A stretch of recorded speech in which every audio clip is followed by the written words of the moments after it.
Hello again, Generation 1 Transformer fans. This is Sparkster1701, and here we are for week 3 of Pretender Month, and we're going to take a look at one of the more impressive ones, in my opinion, the 1988 Decepticon Gunner Roadgrabber. As I mentioned, Roadgrabber was released in 1988. He would come out in the latter portion of 1988. He would be discontinued for 1989, and we really did not get a replacement for him. Roadgrabber joins alongside the Autobot Pretender vehicle Gunrunner as being the only ones that had a vehicular-type shell. But the ideas behind what went into their specialized shells would be carried over the following year with the Mega Pretenders and the Ultra Pretenders. We're going to start off this video by taking a look at Roadgrabber himself. This is Roadgrabber, robot mode. And he's more or less your typical standard Pretender figure, especially when it concerns articulation. And he does have the added bonus that his head is able to turn from side to side, unlike quite a few of the others. He has a joint here at the shoulder that does allow for his arms to be rotated all the way around, which more or less only gives him the ability to point his gun. And he does have a joint here at the hip, so he can bring his legs out to the side. He does have a joint at the knee, but it's more to bend his leg even further to the side for his transformation. Or he can do some rather funky style side kicks. Not much really to look at with him in that regard.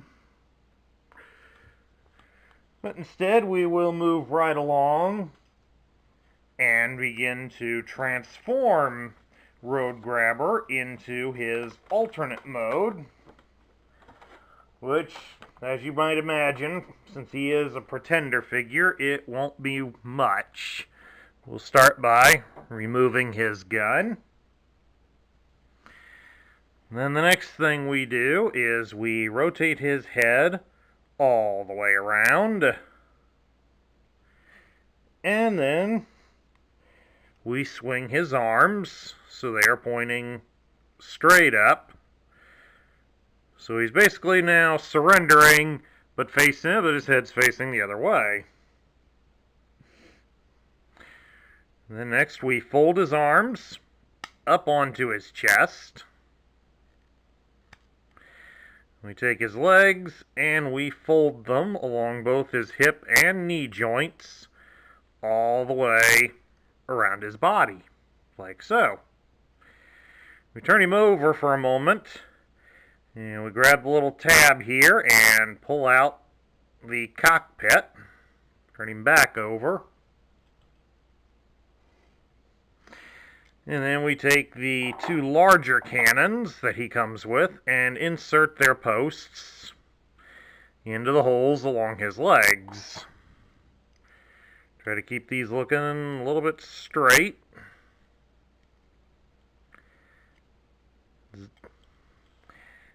And there is his alternate mode, a hover jet, as the instructions call it. It's kind of hard to say how well of a hover jet he is. I mean, you can see here on the bottom, he really doesn't have anything that passes for the vertical takeoff fans that you would expect him to have. But he is rather nice. Doesn't look too terribly bad compared to most. And as you can see, he can be held pretty well with one hand, so he does kind of have the swoosh factor going for him here. And when we were a child back then, that's about all you really needed.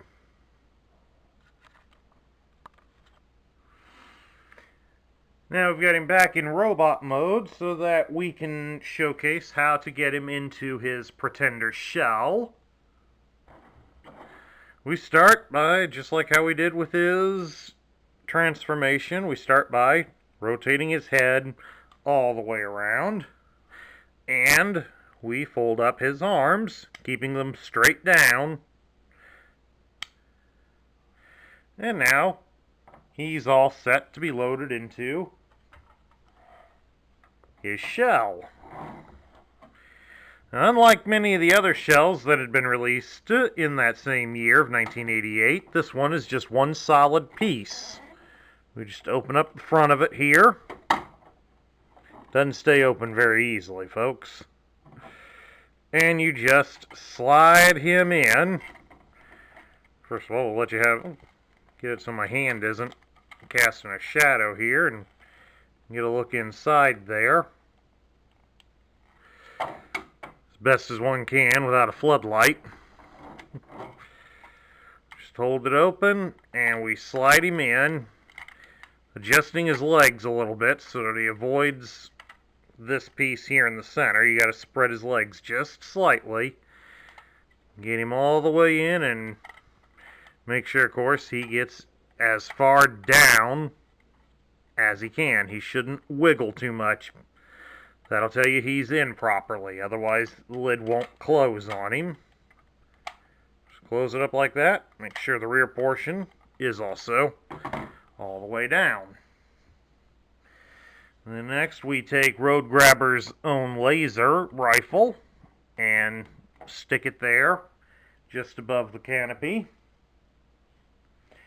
Then we take the two larger lasers, and we're going to mount them onto the back here. Push the barrel in, start by connecting them on the back, and then lay them down onto the front.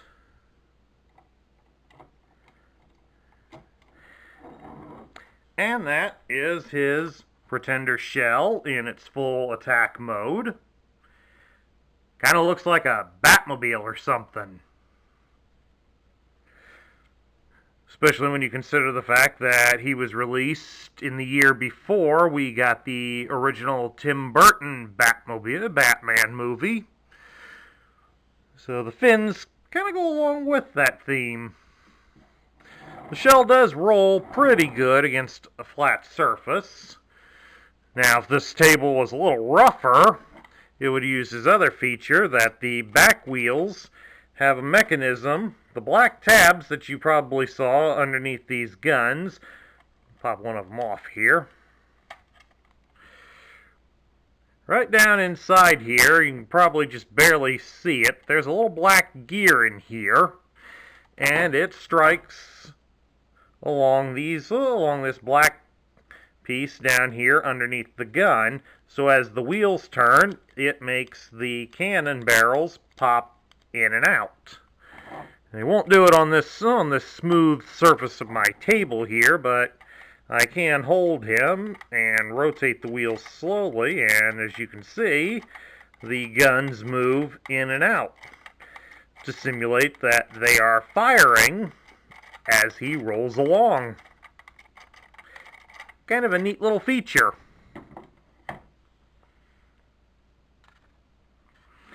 Roadgrabber has one other final mode that we can transform him into. His shell does convert into an assault cruiser mode, and this is the real selling point behind the Pretender vehicles that would be carried on to future Pretenders. The shell can transform. We start by lifting up the canopy, but instead of just holding it up, we go all the way up, and we also fold out this purple section in the middle. Get it so it's going to get the pink section going totally vertical here. And it should lock in place like that. And then we take the cannons once again, and we attach them to these grooves up here. Unfortunately, there's no gears connecting all of them, so this will not fire as it rolls, so you'd have to do that yourself. And then lastly, Roadgrabber here fits into the back. Look here down at the bottom, he has a hole on his left foot. And there is a post right here inside the cruiser that you stand him in. And there you go. That is the assault cruiser mode. Looks like he's pretty well protected for a full frontal assault. However, if anybody gets to the side of him, or as you can greatly see, even get behind him, he's more or less in some deep trouble, folks. Of course, if we could get him at a position where he could hold his gun, maybe we can have him hold it sideways here. Remount him in. Maybe he can do some drive-bys like they do in Grand Theft Auto or something. Nah, maybe not. Let's take a look now at all of Roadgrabber's accessories, and as you can see, for a Pretender, he really didn't have too terribly many accessories. Chief among the accessories is, of course, his Pretender shell car. It's all in one solid piece, as I stated earlier. It's in some rather silly-looking little colors. Blue, purple, pink. There's some teal stickers inside here to go along with it. So it's kind of on the ugly side. Kind of brings to mind many of the Seacons that were also released that year. And then next up we have his personal rifle. Not really much to see here about it, folks. It's more or less the same on both sides. Should have two posts down here, the bigger one to mount on the car and the smaller one that fits in his hand. And that's really basically about it for the gun. Nothing fancy about it. Then you have two of these freeze rays. The thing you definitely want to check is to make sure the barrels do go in and out. There'll be a post on one side, and on the opposite side, there'll be a letter engraved into it. As you can see, this one has L. This one's the left one. And so you can definitely see it on this one. You got the R on here for the right one. Nothing real fancy about either of these guns, but again, just make sure the barrels do go in and out. And that's all that he comes with. Now then we'll take a look at his instructions. This was done in the new style they were doing them in 1988. Complete with the Transformer Pretender logo up there at the top.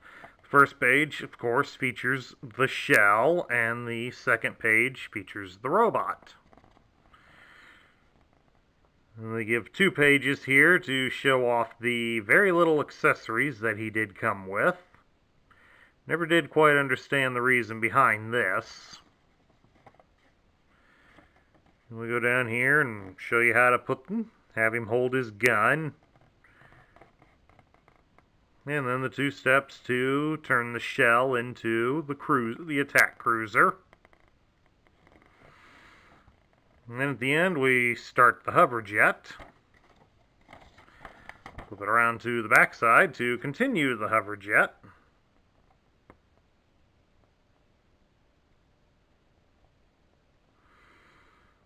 And then lastly to put him inside the car. Now the interesting thing about these Pretenders, these 2 shells, they supposedly could hold just about any type of Pretender. Never really tried to see how it could do that, but if they say so. Here's how to put the stickers on him. And then on the last page here, we get the reminder to save the robot points, despite the fact that the robot points had kind of run their course by the time he was released. And of course, we get the reminder to use your decoder on your tech specs. Speaking of the tech spec, we've got it right here. We got it right over here, a nice little picture of Roadgrabber, typical of the Pretenders, except in his case it does not have the shell, it just features the robot and his alternate mode. It's done in purple to indicate he's a Decepticon, and does list his faction as Decepticon. It gives his name as Roadgrabber, and lists his function as Gunner. His motto is, "Destruction has a beauty all its own. A road-ripping demon of destruction, the cruelest of the cruel, able to hide undetected inside his bulletproof protective shell and use its front-mounted claws to crush his enemies. Transforms from robot mode to fast attack hoverjet with vectored thrusters for lightning-fast maneuverability. Built-in turbo-powered boosters enable him to reach speeds over 3,000 miles per hour. Also equipped with subspace capabilities. Armed with dual pom-pom action freeze lasers that convert into flamethrower cannons." So he sounds like a relatively nasty character. Let's see if that matches up as we lay the decoder here over his tech specs. We can see it's got his strength as 7, as well as his intelligence, and his speed is also 7. His endurance is 8, his rank is 6, his courage is 8, his firepower is 7, and his skill is 8. So it does seem to back up the claims that he is relatively cruel, and he's got the power behind him to back those claims up. Now we get down to the point where we talk about what do I think of Roadgrabber. I find Roadgrabber to be a rather fascinating and interesting character. I was always fascinated by the commercials advertising the Pretender vehicles as a child, since I did enjoy how his became that battle cruiser or chariot-like vehicle. However, as I read things in the More Than Meets the Eye guide, they seem to twist him a little bit. They talk more about him being somewhat psychotic by claiming that he enjoys to blow out the knee servos of fleeing Autobots and just enjoy watching them flail around the ground in pain until he's ready to come in and finish the job. They say his comrades are frightened by the impassive way he watches it, but they do get amused by the entertainment. They also give an interesting fact that the way his shell is designed, by stating that he is afraid of being injured himself, so he likes to attack while hiding in the safety of the shell until it's safe for him to come out and finish off the survivors. So it lists one of his weaknesses as being a coward, so that makes him a battlefield liability. But his tech specs give him a courage of 8, so one wonders where this other notion that they mention comes from on it. But it does seem to have some explanation by the fact that the shell does protect him when it's in battle, when it's in the attack cruiser mode, from all frontal assaults, but he obviously has to have some level of courage for the fact that his side and rear flanks are very open and vulnerable to attack. So, as a little psychotic character, he's kind of cool to deal with. He'd be the one that would provide all the entertainment on the battlefield, if you're into that sort of sick, twisted humor. But then again, how many of us enjoy the abuse we can inflict on each other playing Mortal Kombat or any of those other first-person shooters out there? So in many ways, he's kind of like how most of us get when we're allowed to go totally crazy and not have to suffer the repercussions of our actions. As a toy, I say that Roadgrabber is about in the middle tier character. The Pretender shell mode that he has is definitely more interesting than many of the others that had been released at the time, and trust me folks, his attack cruiser mode looks a lot better than the Autobot counterparts. While he does have his flaws, I mean the hoverjet mode really isn't the best, and his limited articulation is another thing that leaves a lot to be desired. Roadgrabber is certainly one that's a fun toy to play with, so he earns his middle tier spot. And that concludes my review of the Generation 1 Decepticon Gunner Roadgrabber. If you liked the video, please thumbs up it here on YouTube. If you haven't already, hit that subscribe button down below, post a comment, share this video with your friends and fellow collectors. This is Sparkster1701 saying I'll catch y'all later.